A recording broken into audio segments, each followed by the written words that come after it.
Two great sessions. We have Sumana Roy with us. Uh, she also writes in multiple forms. I don't write poetry. She also has several poetry collections. So she has novels to her credit, poetry collections, besides a fantastic and a unique book named on Plant Kingdom, Why I Became a Plant. How I Became a Plant. Lovely, lovely work. I'm sorry, I have not noted it down. Okay.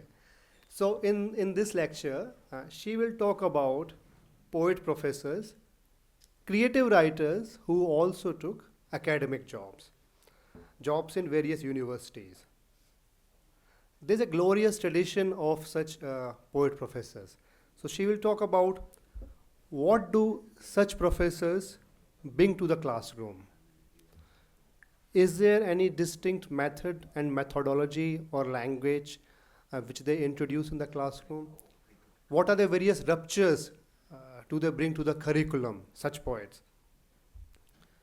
And more importantly, what kind of resistance and challenges do they face from the existing structure as they try to introduce new forms and new themes in the classroom? Over to you.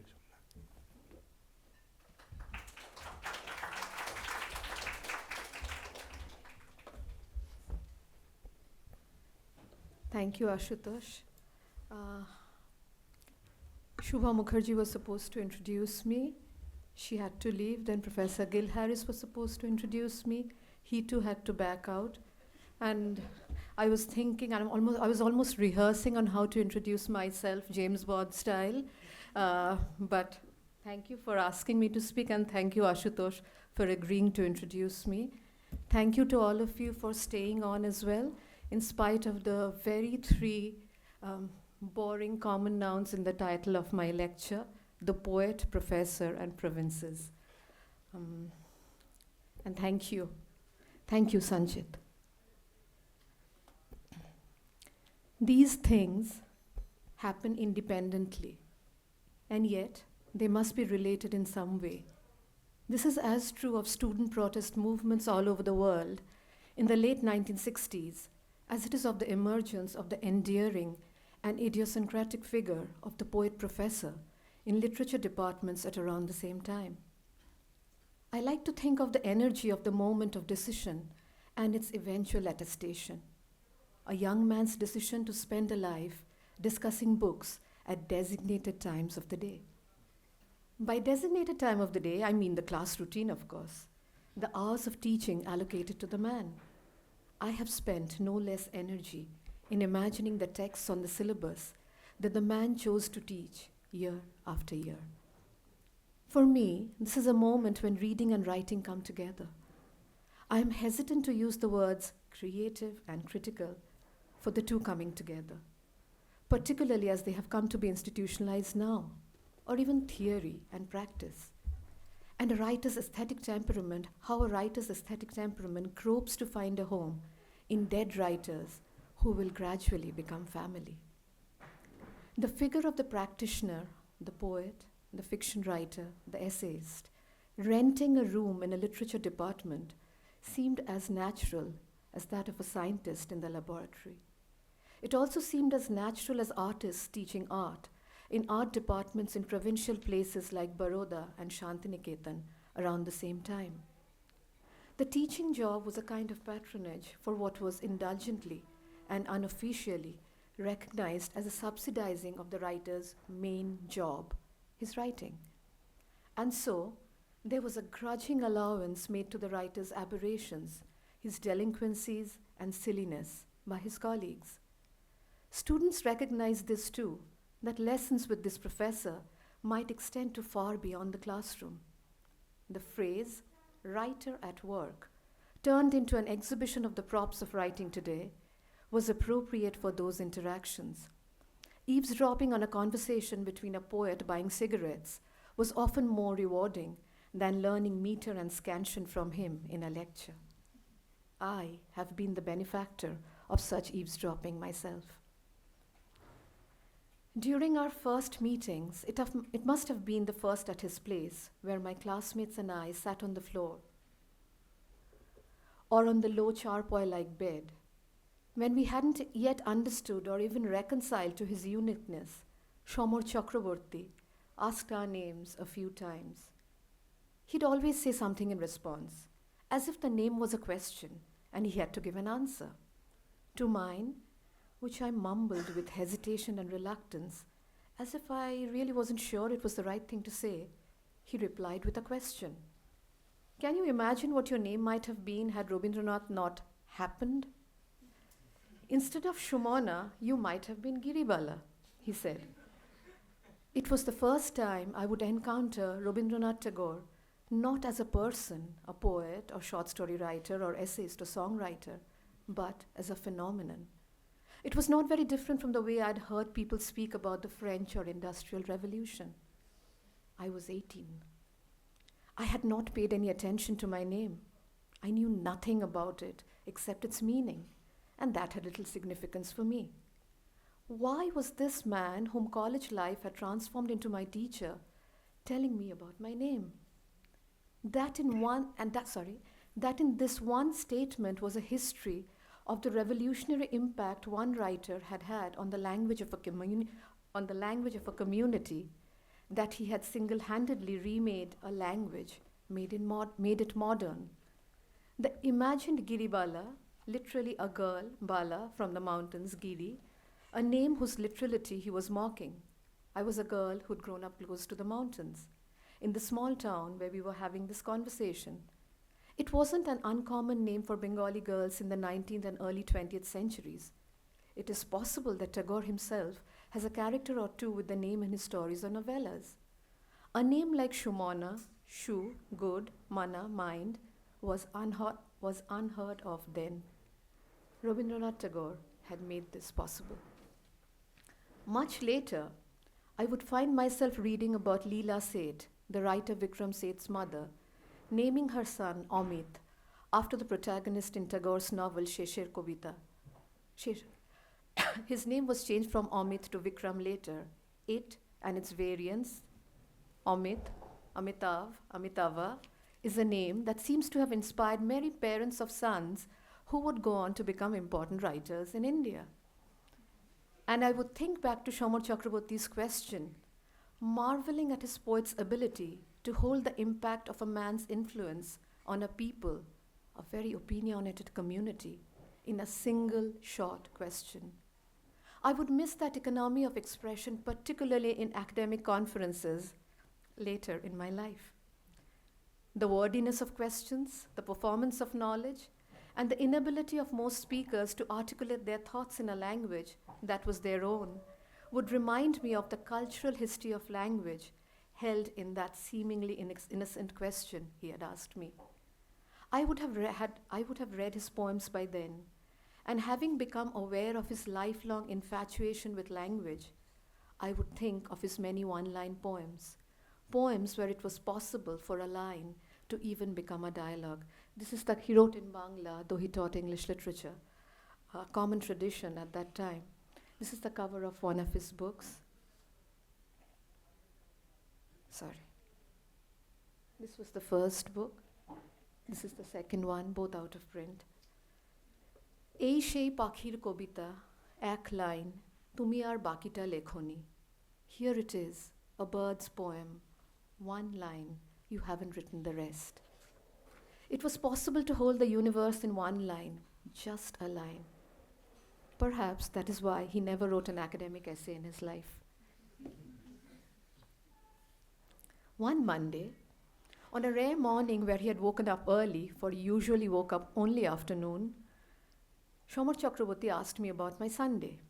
This was before the word weekend had found its way into the Indian languages. Satellite television had come to small town like ours, but its presence still caused suspicion. Those were the last days of our monogamous relationship with the state-sponsored television channel Doordarshan. What did you do in the afternoon? He asked me, in the tone of someone who was best friend, but also someone who couldn't be trusted completely with a secret. I watched a film, I said. Did we watch the same film? Now, how was I to know which film he had watched? It seemed like one of those questions colleagues of my parents asked me when I was a child. Whom did I love more, my father or my mother? What were they to do with that knowledge? What was Shamar Chakraborty to do with this piece of information? I watched a film on Doordarshan, sir, I said. Uski roti? You watched the Manikal film? He asked, a bit like a missionary who had at last found a person to convert to his religion. Yes. And? It was so boring, sir, I replied, like a doctor making a diagnosis. Great, that's fantastic. Manikal has succeeded then, he said with delight. I was surprised by his remark. What did he mean? Which artist ever creates from the desire to bore their audience? What were you bored by? The woman making rotis for her husband? Uski Roti was a film about a woman making rotis for her bus driver husband who stopped to collect his food during his travel. This was the pattern of her life and indeed the film. I shook my head. Yes, that is what had bored me, as it had my younger brother who had fallen asleep. That was exactly what Manikal was aiming for you to experience the wife's life, to feel and to be absorbed in her boredom. Later, when I'd read Waiting for Godot, I'd think of these words, of how no secondary criticism on Beckett's play that I'd find in the university library would explain the restlessness of my reading experience. Shamar Chakraborty could not think of any experience as independent of language. He was its unabashed lover and studied it like a parent studied the face of their newborn. The last lines of his poem, Anakhor or Anakshar, literally without letter and therefore illiterate, are evidence of that urge to record the vibration of boredom and restlessness of waiting. একটাই নিরক্ষর cursor এখনো অক্ষর বৃত্তের গায়ে লেগে আছে উড়ে এসে জুড়ে বসা মাছি উচ্চকিত অপেক্ষা কাতর. Here it is in my very poor translation. Only an illiterate cursor sticks to the perimeter of letters. The flies flown in, its buzz, the sound of waiting. Why do I mention these anecdotes? It was because he was a master of the anecdotal, a philosophy and a style of writing, and indeed reading, that has been marginalized by academia. It was in these anecdotes that I first had an inkling about the relation between living and thinking, in a way that academia, with its focus on methodology, has ignored. As I think back to the conversations, those that I have mentioned here and otherwise, such as this question of his, why is it that canteens in most colleges and universities in Bengal are run by a person called Rakhal, meaning shepherd? As I think back to these conversations with Shamar Chakraborty, I become aware of things that an education in the humanities conditions one to ignore. Whether it was his training me and my classmates about the behavior of sibilants in a Shakespeare sonnet, that the trail of S sounds in Went to the Sessions of Sweet Silent Thought create the sense of a whisper, or his hinting towards an economy of expression by condensing paragraphs of research gap into a short question, or the relation between language and experience as in his understanding of Tagore and Manikal, I can see that the syllabus of literary studies has not been able to make any space for this, particularly in the Indian provinces, which is where I studied. This has to do not only with the restrictions that come from teaching a pre-decided syllabus, a syllabus created by, a favorite word of ours, committees. It is coded in the changed expectation from literature itself, of its having transitioned to a sophisticated version of moral science, of it being an adult always, one whose behavior must be recorded and analyzed like it is by a surveillance state, which is, in this case, its readers. How language works and the backstory behind the creation of that behavior through sounds and words and their contingent relationships is now immaterial and almost of no interest to the stern syllabi makers of the Indian nation. But Shamar Chakraborty was a poet, and what he gave his students through these hidden insights, only a practitioner is allowed. That only a practitioner is allowed, no academic was capable of giving. Niranjan Mohanty was a sound I would hear from time to time at daybreak or day end. It would come on the phone from the man who would eventually be my husband. Classes began early in Bishwabharati, and he would call me in the morning around 6 a.m. before he began teaching. Reports of the previous day's happenings were usually the same. He had spent the evening walking with someone called Niranjan Mohanty. I had no idea who this person was, except the basic bureaucratic details about him. He had joined the Department of English and Modern Languages, moved to Shantiniketan from Orissa. From his family, his wife was a banker, his son and daughter were students in Behrampur. I was, I was told that he was a poet. It was a fact that was said to make an impression on me, given his awareness of my disillusionment with academia. They had discussed the wasteland one day, the second coming one another afternoon, night of the scorpion on a rainy evening, and Lord Jagannath till midnight on yet another day. I didn't quite believe him.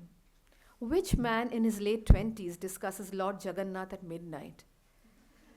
I later learned that Niranjan Mohanty was 15 years older than him. It owed to the older man's personality that they could become such close friends. Because I did not know Mohanty yet, I did not feel deprived of their conversations. They came to me anyway in paraphrase in daily telephonic conversations. What had united the two men, separated by age and context and background and ambition, were primarily two things: a love of the literary and a frustration with literary studies in India. It was the latter that I was primarily given in installments over the phone. Politics in the department and elsewhere, regarding appointments, the condescension of their colleagues towards those from the provinces, particularly those they did not consider their own, common complaints in any such setting. I had no idea what Niranjan Mohanty looked like. The internet had still not arrived in India, nor where his interests lay. I hadn't come across his writing in the few anthologies of Indian English poetry that had become institutionalized in English literature departments in India. Everyone else, those not in those anthologies, was treated by academics as apprentices. There was an undeniable air of condescension and a dismissive attitude towards poets in academia. Kobe, poet, had transformed into a word of ridicule. The social sciences had made creativity look like a dated indulgence. For anything to be considered serious, it had to come from something outside the human. The poet seemed too self-contained a creature to sociologists, usually as both subject and co-worker. It did not help that the poets, the true poets, did not take anything seriously. But seriousness or its performance was an eligibility criterion for getting jobs and respect. Niranjan Mohanty, I would soon discover, was anything but serious. He worried about the most inconsequential things. Why can't I eat mutton at the start of the meal and then, depending on my appetite, eat what I must? He asked me the first time I met him. He was in the middle of lunch. It would be the first time I would hear the sweet O sound that marked his accent, mutton for mutton, and loggage for luggage, and so on. It would be the first time that I would become aware of his unease with the Aristotelian beginning, middle, end dictum. Later, much later, when he would gift me a copy of his new collection of poems, and I'd point out the recurrence of the crow metaphor in some of the older poems that I had read, he would smile and say, "The crow doesn't eat like us. It can begin in the middle. All food is middle for it." I met Niranjanda only a few times. We wrote a few letters to each other. I was a student at university when we first met. And even after more than a decade, he continued to speak to me as if I was still 24 years old. By this, I do not mean that he spoke as a professor to a student. Rather, he spoke as someone who wanted to protect the younger person from the harshness of experience. He had the habit of buying candies for the person he was walking with, if they were non-smokers, a packet of cigarettes for himself and 2 candies for me. He claimed expertise in nothing, except once, and when uncharacteristically annoyed with Chobi, I think that was her name, the woman who cooked his meals, he told me that he could cook a very good fish in mustard sauce. He had failed in everything that he had done. He had been a bad husband, an overindulgent father. He hadn't saved enough money for the family, and now he had also left them alone in Orissa to be a professor in Tagore's university. He said this from time to time, almost as if he was speaking of himself in third person. When I pointed this out to him casually, almost in the way one points out a biscuit crumb sticking to the moustache, he went quiet. Later, it must have been during evening tea, when he said to me almost in a whisper, I could never see myself as myself. That has been my real failure. I think of all the things Niranjan Mohanty should have done, and I find that he has failed to do most of them. I speak of myself as if I were another person. I speak to our Jagannath like that too. Prayers to Lord Jagannath, his poetry collection published by HarperCollins in 1994, was now out of print, a common destiny for books of poems in India. I would find these lines later by the, quote, salaried man in the teaching line. These are 3 lines from the poem. Did you ever caution the thieves that I was a salaried man in the teaching line without any bribe? The you in the poems is Lord Jagannath, a god without hands. He becomes parent and spouse, sibling and child, friend and lover, and even enemy in turns. The everyday language of relationships marks the relationship between the god and devotee. Needless to say, these are poems in the Bhakti tradition, marked by intimacy and candor, a kind of nakedness that reveals itself in the language of these monologues. I did not like all the poems. It is a long poem in 15 sections, but it was impossible to not be moved by the everyday language that had turned the god of the Oriyas into a member of the family. For Niranjan Mohanty, poetry, as words were demanded in the preface to lyrical ballads, really needed to be the language near to the language of men. Though the invocation to prayer is in a language that seems slightly anachronistic, it is as if it's a piece of formality, like a namaskar or the shaking of hands, that needs to be got out of the way. What follows it is this language of everyday communication. Jagannath is turned into a middle-class god, a benevolent patriarch who must hear out the complaints of his family. Jagannath could very well have been Niranjan Mohanty himself, listening to his catalogue of failures. For what else is God but our very own third person? Niranjan Dao was disillusioned by narrative. He had written a few stories. He reminded me, but mostly himself from time to time, that he was at his best and his worst a poet. I find that I'm being told the same story in all the novels I read, he said, laughing. The laughter, a part of his utterance, used to camouflage his nervousness at having made such an outrageous statement. When we discussed this, and this I remember was in the presence of academics who had come to hear him speak at a conference in northern Bengal, he said to me in an aside that he wasn't completely sure that the novel was meant for him. It is as if the words in the novel, particularly the Indian English novel, are meant for someone else, not me, and that reading them would be a kind of thievery, he told me shyly. I understood, perhaps, but also not quite. It wasn't just my age and lack of experience that hindered my understanding. I had still not started writing. I had not faced the difficulties that language causes to writers. Most of the writing in these novels come from writers. He stressed the word lekhak, almost as if it were a foreign word, a species as foreign as the sound of Homo sapiens. Naming the canonized Indian English novelists on the syllabus, he paused. They are writers. They write like writers. I like the language of real people. In poem after poem in Tiger and Other Poems, a collection from his last phase, we see Niranjan Mohanty struggling, trying, sometimes desperately, to be a lekhak, a poet. The poems do not quite succeed, perhaps for this very reason. Instead of the real, his shorthand for the language of life, of living, he gives us a parody of language because he's trying to imitate the language that has become commercially successful. Most of these struggles, linguistic as they are spiritual, are visible in the first lines of poems. I read a book printed nowhere. He begins in one with the same title. And we see the struggle of a poet with the market. This is in contrast to a tale that my grandmother once shared.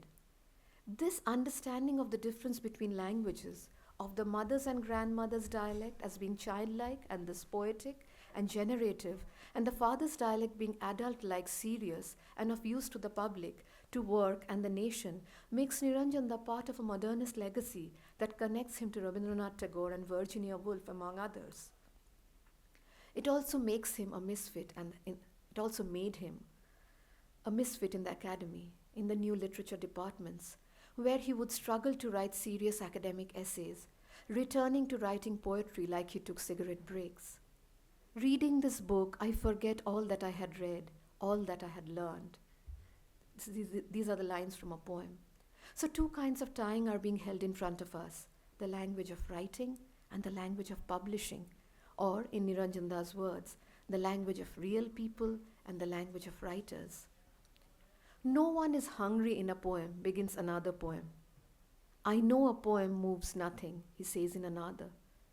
Reading the poems today, 14 years after his death, I become aware of this struggle between being honest to the life that had formed him and the kind of life that had come to be celebrated as Indian in the West's understanding of literature from the Indian subcontinent. Like most of the poets, unlike the novelists, Niranjan Mohanty felt no urge to write as an Indian. There is nothing in his poems that mark him as an Indian poet. Time and again, particularly now, I become aware of teachers like Niranjan Mohanty, practitioners from whom one learned how to scrape and polish and experiment in a way that the classroom did not allow. It reminds me in passing of the Gurukul system, where students lived with their teacher, learning not from his lectures alone, but from watching him at work. This is, of course, how gharanas of classical music were formed. The syllabus and the new classroom have to make do with the second hand. It was from Niranjan Mohanty that I learnt about people like him, poets and translators and philosophers in provincial towns in India who would pass on without recognition. Some of these names were from his state, Orissa. The translator Jatin Nair through their work, and later, some of them, in chance meetings during my travel. One of them was Robin Nongom. I cannot remember where I had first read his poems. It must have been during the first years of my internet life, possibly with a fast connection for the first time in Germany. What kind of poet was he? I asked myself. Looking for him, I found the same question in a poem. This is from his poem called Last Word. What kind of a poet is he, they ask. I said, I am a poet of earth and space, possibly water, but not fire. I know my limitations, but that there are many things between earth and sky I cannot name. I have an ancient desire for understanding. Meaningless frightens me. That is why I love simple things, such as sunlight on our shoulders, or women with firm breasts, and hills quiet in the rain. I read as many poems of his as I could find online. The internet would eventually come to be the true sanctuary of India's English poets. Without the backing of mainstream publishers and a culture of literary magazines that could sustain what had become a private, even incestuous conversation, blogs and websites suddenly rushed in like water taking the place of air. Janice Pariath, then the editor of Peertha, one such online magazine, invited me to her house when I was visiting Shillong. I met the poets Ananya S. Guha, whom I knew from Facebook, and Robin Nongom. Guha, as I said, I knew from interactions on Facebook. He was generous and eager, two traits that mark his life and his writing. Robin Nongom was shy and even hesitant to speak. It endeared him to me immediately, as shyness usually does, the reluctance to force oneself on others. I remember reading an early draft of my poem Chair on Janice's insistence. Sexless death, he said, after I had finished reading at this impromptu reading session in Janice's house. I waited greedily for him to say more, but that was it. He had been attentive, the greatest encouragement one could give an apprentice. A few years later, Robin Nongom would come up almost by chance, that, like the name of a forgotten school friend does in a conversation in one's new life when talking to Kishalai Bhattacharjee. Kishalai was then a television journalist. He would soon move into academia. It might have been my interest in literature from Shillong that had brought up Robin's name. They had been very close friends. Kishalai was quick to tell me, the way one is when reclaiming a relative lost to time. Robin was about a decade older than him. He had been his father's student and was now his teacher at St. Edmund's College in Shillong. Soon after his joining the department, Robin, along with his colleague Ananya S. Guha and student Kishalai and a few others, set up the Shillong Poetry Society. There were readings every Saturday. Poets and their listeners were all served tea, half a cup each. Kishalai is insistent that it was, I tell all of you, I share this, that it was just half a cup. A magazine was produced from the same impulse. It was called Lyric. Apart from the thrill of being published, there was something perhaps even more precious, though it must have been too early to recognize its value then. Robin Nongom's editorial notes or feedback on the margins of the poems submitted by apprentice poets. Kishalai remembers them with fondness. Robin would suggest taking out a word or two or a line break, but always with hesitation. By the time Kishalai had entered the master's program at Northeastern Hill University, also called NEHU, Robin too had moved from St. Edmund's Shillong to teaching at the Central University. The department immediately started a magazine. It had the most unexpected title, The Philanderers. Here is one of Robin's short editorials. Welcome to the philander world. We at the English department believe that it is only in philandering that the future of English lies.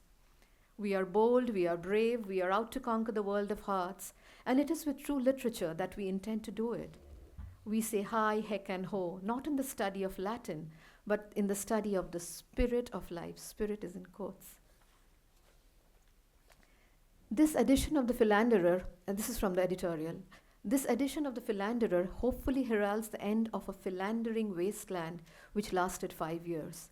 During this time, any philandering, if at all, was confined to the summer houses and the life science labs.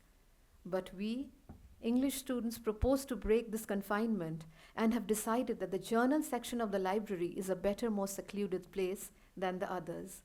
Sitting at the back of the English classroom, former bedroom of the Mayurbhanj royal family, we philanderers nostalgically think of the past glories.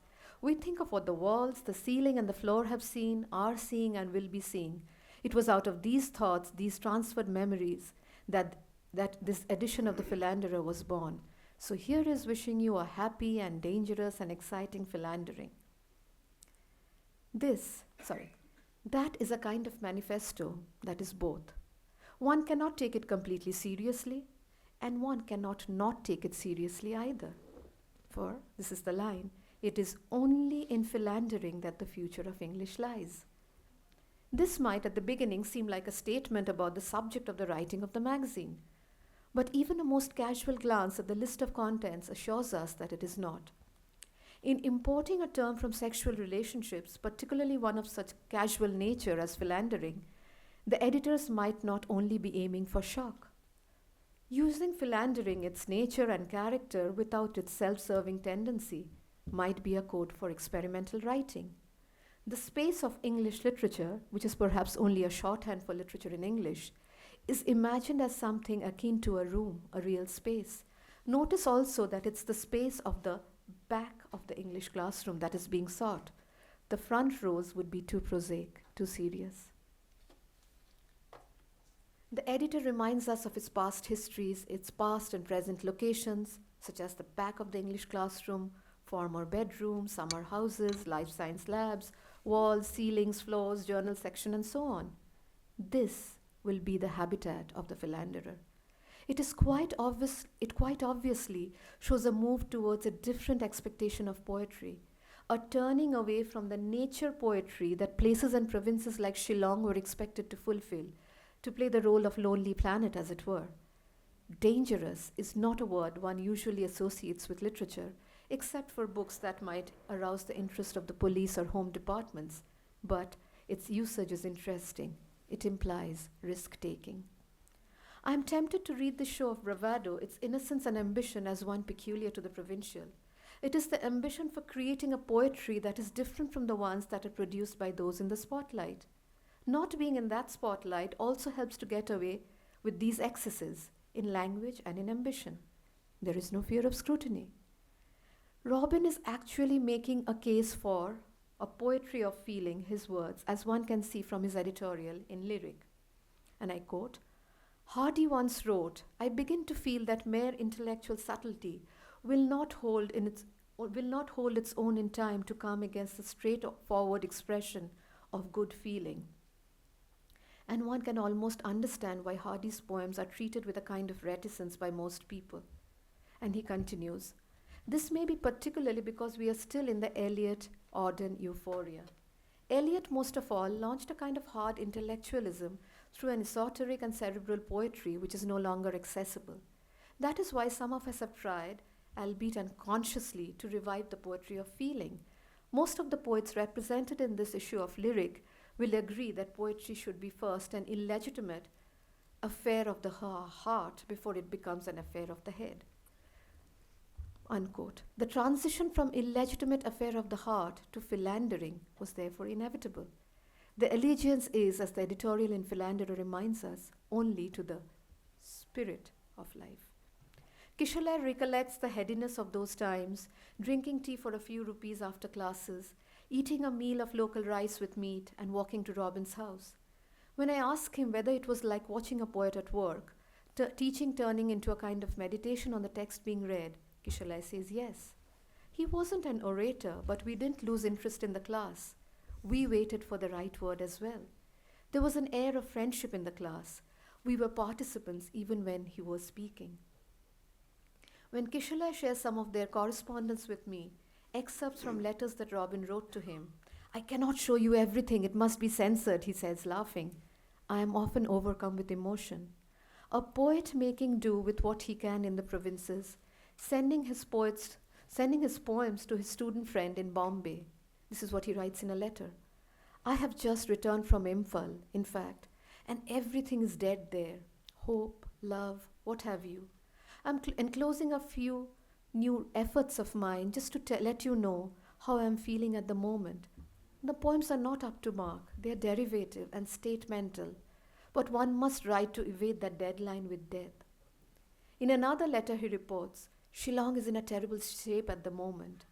And then continues, it has given me a lot of love, of course, perhaps where none was deserved. But for how long can one survive in exile? Remember Zephyrus's line, wherever I travel, Greece wounds me. And frankly, I will not survive in a city for long. Even though I sometimes yearn for creature comforts, I am still only a provincial sonneteer at heart. It was this provincial sonneteer who would introduce Kishalai and his other students and friends to poets from different cultures across the world, to Amihai and Radnoti and Zephyrus and Faiz and many East European and Latin American poets. Letters from him would begin like this. My dear Kishalai, it's good to hear from you. I've lost touch somewhere. I was reminded of a line by Amihai. If you forget me, I'll forget you too. But I think I'm mostly to blame. Later, other kinds of disappointments would enter the letters. I feel so useless now, so wasted, even in a nice place like Shillong. Having reached the crossroads of my life, my heart tells me to return to Manipur and do something else useful there. Nothing would give me more pleasure than write poems and translate from Manipuri. But the Manipuris are becoming complacent, even incestuous maybe.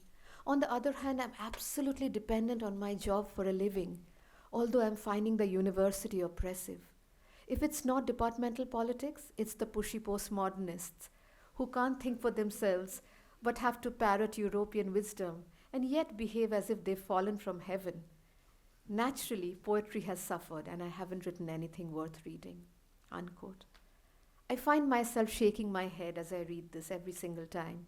The man who introduced his students and colleagues to a wider world of poets, he now teaches poetry in translation and world literature in translation at Nehu, was complaining about European wisdom.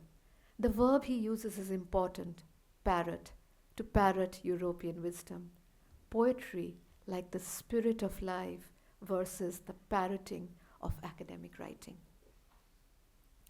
The contours of the figure of the poet professor would change, part of a rich tradition that links them to the new critics in America and to writers like Harivansh Rai Bachchan, Jibanananda Das, Buddhadev Bose, and Bishnu De, all of whom taught literatures in English and wrote in Hindi and Bangla, Nissim Ezekiel and Eunice D'Souza, their counterparts in more metropolitan places. The English literature classroom for these people, particularly in the provinces in India, was like an adda, an informal conversation. You mentioned otium, Jane. The divagations beginning with discussion around a line in a poem could take over the class. A rag's alap is self-sufficient. One doesn't necessarily need anything to follow it, Shamar Chakraborty had said to us once, justifying his spending the entire duration of the class on what the passage in A Passage to India could stand for. The syllabus and the compulsion to complete it were mere formalities, like the teacher's attendance register, which most of them did not bother to sign to mark their presence in class. The pushy postmodernists, as Robin called the aliens, would gradually take over the departments. Like poetry, the poet professor would become a living relic. The admiration would gradually disappear. The attraction for that idiosyncratic intelligence would be replaced by a newfound worship of the scholar, a shorthand for a professor who was both a human library and its bibliographer. The anecdotal, a pulse of thought ignored by academia for its inability to freeze it into a methodology, and also for its fear of puzzling individualism, was often the pedagogical device for teaching adopted by the poet professors. This is the behavior of male literary criticism. The anecdotal as a literary device, richly used by Virginia Woolf in essays such as Mr. Bennet and Mrs. Brown, for instance, has been looked down upon as a lesser form, if intellectual form at all. For the poet professor, the pedagogic was only an extension of the aesthetic, the so-called critical, only a different form of the creative. It is perhaps this that Arvind Krishna Mehrotra, another poet professor, records in his poem Bharati Bhavan Library Chowk, Allahabad. This shift, the privileging of the cold archive over looking and seeing, can be seen in the two time frames as set in the two stanzas of the poem, 1923 and the present moment. So I quote from lines from sections in the poem. Accountants, homeopaths, petty shopkeepers, students, clerks. This odd mix we know as life, pushed out from the reading room, perhaps a metaphor for the intellectual mandai, this is a quote from the poem, by a researcher from Cambridge, England. Martin, I'm not looking at you. Looking at, again from the poem, looking at Indian reading habits in the colonial period, unquote. This marks other things as well, the changing character of the reading public and the changed character of reading material, its randomness, Goldsmith, Urdu, the detective novel, replaced by method too.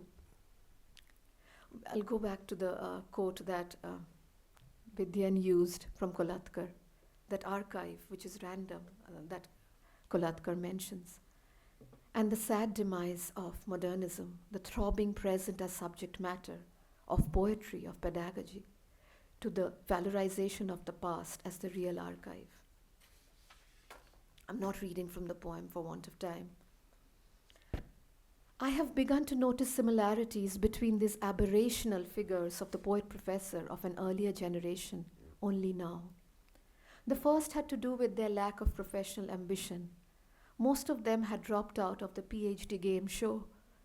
It had been of no interest to them, this reward of 2 letters from the English alphabet, D.R., for the forced captivity in pursuance of a subject. What did it have to do with the spirit of life? I noticed in all of them an addiction to life, to its lack of institutional character. What I could not have failed to notice, given my inclined temperament, was the relationship of these figures to the places that had formed them, to the provinces. Shamar Chakraborty to the 2 small towns, Shuri and Shantiniketan, and later to Shiliguri, where I studied. Niranjan Mohanty to his village and towns in Orissa, Robin Nongom to Shillong and Manipur, Arvind Krishna Mehrotra to Dehradun and Allahabad. Their relationship to the classroom was tentative, almost provisional. This too protected the writing of the poet professors, as it did their students, from the invasion of changing academic fashion. It was as if the radioactive nature of the New England classroom, with its capacity to damage the language of men, might have harmed their writing. This distrust and indifference to the professional expectations of an academic liberated them in a way that is difficult to express. It was like releasing one's feet from a shoe. One begins to notice one's ancestry quite late, or one takes it for granted. The shape of your mother's brow on your face, in a bathroom mirror in the middle of the night. The behavior of your jaw when surprised when you see it in the photograph of a grandparent. How you laugh like a cousin. I only became aware of my ancestry when I moved away from these poet professors to a different place, a different continent. I was pretending to write a PhD. And like most PhD students today, had to read the many theories with which one must show one's acquaintance in order to appear learned. For these theories have become the equivalent of the stethoscope hanging from the doctor's neck. I was bored, I was even worried, more for my parents than for myself. I thought of ways to break it to them from the safety of another continent that I was breaking up with my PhD. I missed my family, but most of all, I missed Bangla, the language that had raised me, that I had ignored in school, and that I had not realized I loved until then.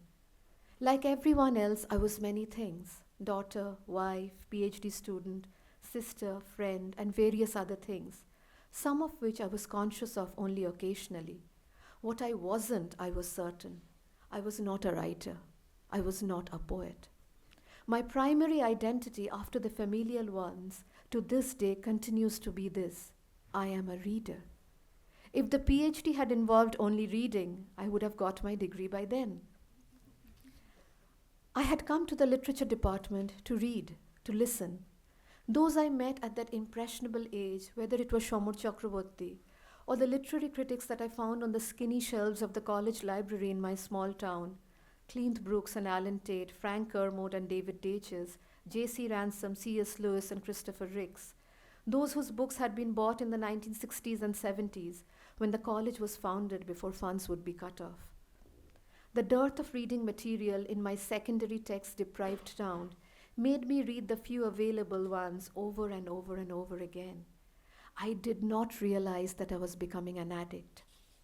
My parents didn't notice either, for which parent will complain about their child reading a book unless it's Lady Chatterley's Lover? It was this addiction to literary criticism that would turn me, and many others like me, I'm sure, into literary detectives. How had the words in "Let us go through certain half-deserted streets, the muttering retreats of restless nights in one-night cheap hotels and sawdust restaurants in oyster shells come to live beside each other? What were they doing, the procession of R and S and T sounds in these lines? I can laugh at myself now. You will too.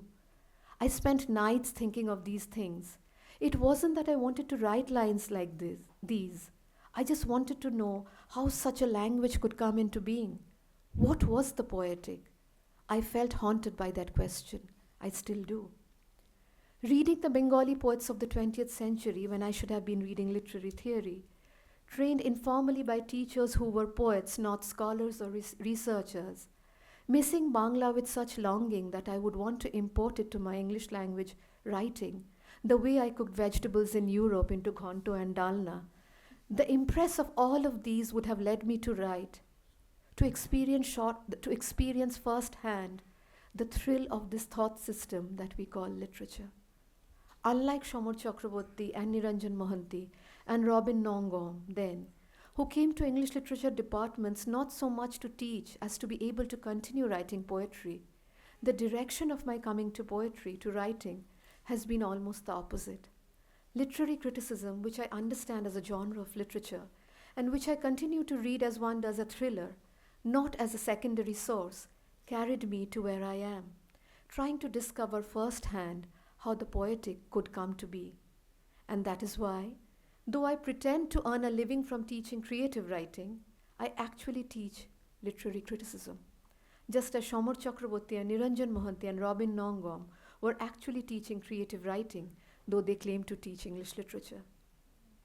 I applied for a job in the English department at my university. I happened to teach in the creative writing department. In this difference of our pretenses is the changed history of the writer-critic in the academy. Thank you.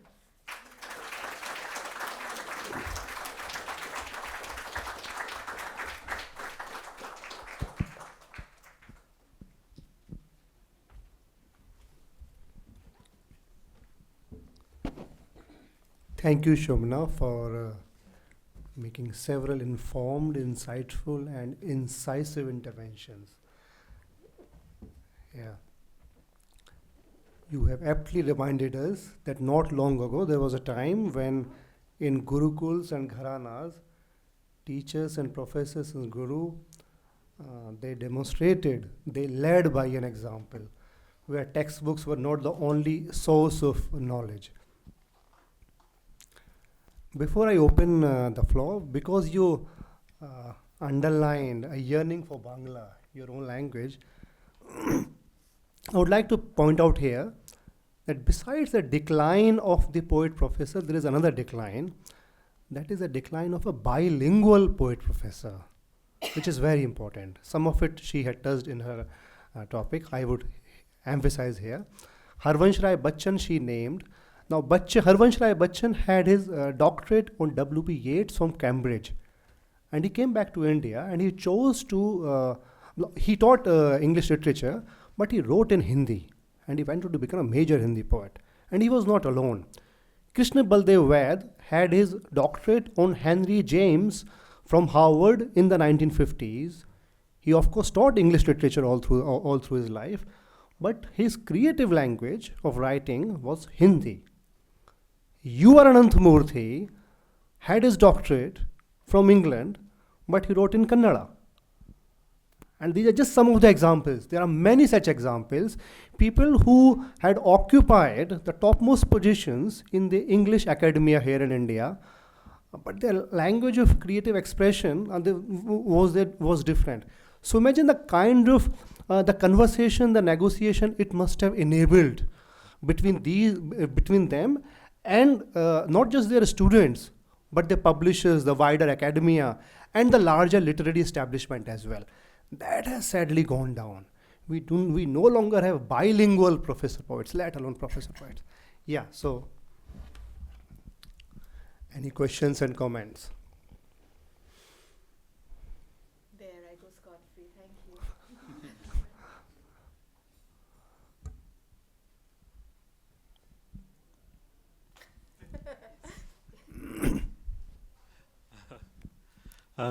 Just thank you for wonderful.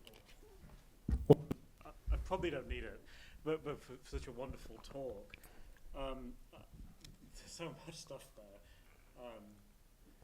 I think what really stood out to me was when you were talking about Niranjan Mohanty as a failure, and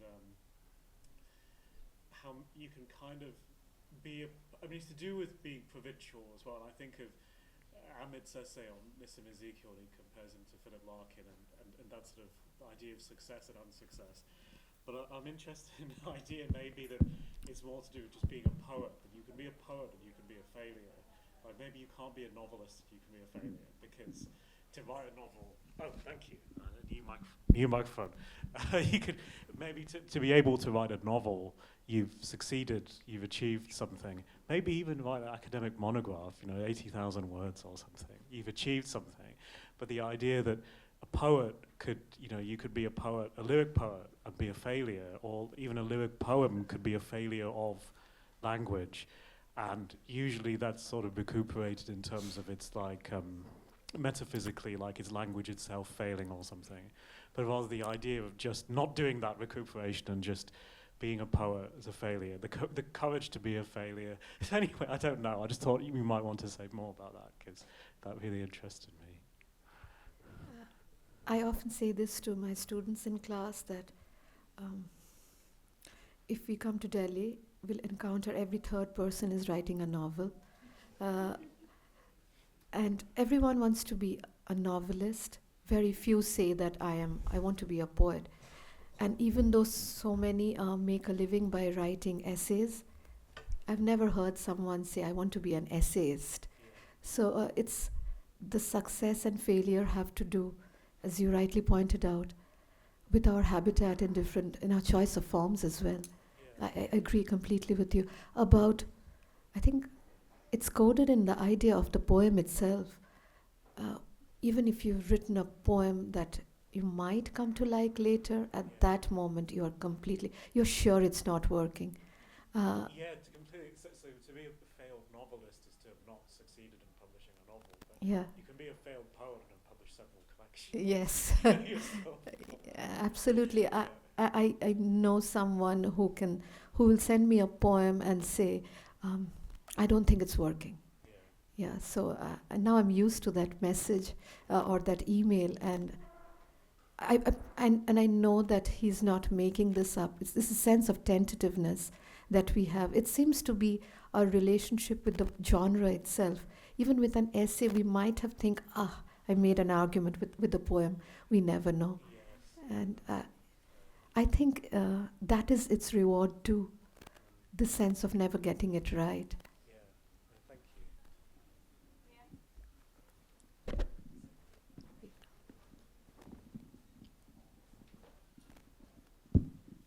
you. Sumana, thank you so much. That was brilliant, and didn't expect anything else from you.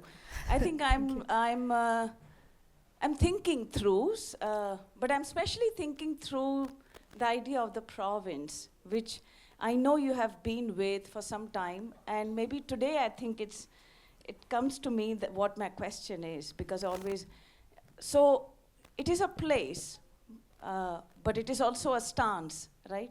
The provincial has there is a sense of the region, but there is also a kind of a stance to it, in a particular way of looking at things, a particular way of dealing with, for instance, literature in a classroom, as you do.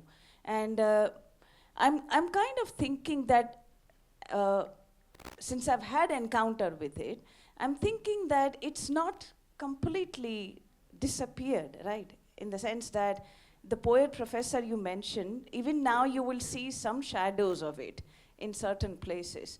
So my question is really about this temporality, whether because in some sense you've moved away, whether it seems like it belongs to another time, or do you think that there might be still specters of it in certain places? Because I mean, I don't know to what extent is this analogy valid, but I remember someone saying to someone who was at Vivid Bharati, saying that हम उस ज़माने में Vivid Bharati सुनते थे, अब तो FM हो गया है. But the Vivid Bharati has not gone. It's just at the moment you hear it, you know it is a different world. There is a quaintness to that world. So I think that affect of quaintness, whether it is something to do with temporality or it has to do with our own distance from it, is what I would like you to think about. Thank you, Rita. I was not trying to look at the figure of the poet professor with nostalgia at all. I think the idea of the poet professor is not allowed to exist in the world today, primarily by the UGC. Shamur Chakraborty, I hardly went to college. I would not be able to take my exams. My students have to get some. They're allowed only 3 absences or 5 absences, as we know. I have taken only 2 or 3 classes with Shamur Chakraborty. He was drunk most of the time. He would get up after 12 or 2. So learning was very informal. I know that he did not apply for an extension because he knew that he would not get one. That figure will not be allowed to exist given the professionalized space. I know that not everything was good about that time, but there was something that allowed a life of the poetic in a way that is not allowed now. I also want to, that is why I moved from them to a person like me. The difference in the habitat that I occupy now Someone like me is a misfit in the literature department. I taught literature for 14 and a half years in a government college in Bengal, as you know, Rita. If I were to apply for a job, it wouldn't just be my age that would not get me a job. I would not get a job in a literature department in Ashoka as well. And you know that this is because the expectations of the literature professor. Kuhu is here, and her father, I was a student in 2000 when I first communicated with her father. He taught at Allahabad, didn't he? Yes, a Professor K.K. Sharma. And figures like that who understood that it was possible for students to write essays, not in the way that, the pushy, you didn't have to be a pushy postmodernist. I also understand that there is a bilingual tradition that, for instance, someone we know, Orko Chattopadhyay, writes in Bangla, but writes criticism in English. But most of us have now, academia has become such a professionalized space that this idiosyncrasy allowed to the poet professor would not be allowed to exist, not in the provinces, not in places like Ashoka. Anywhere.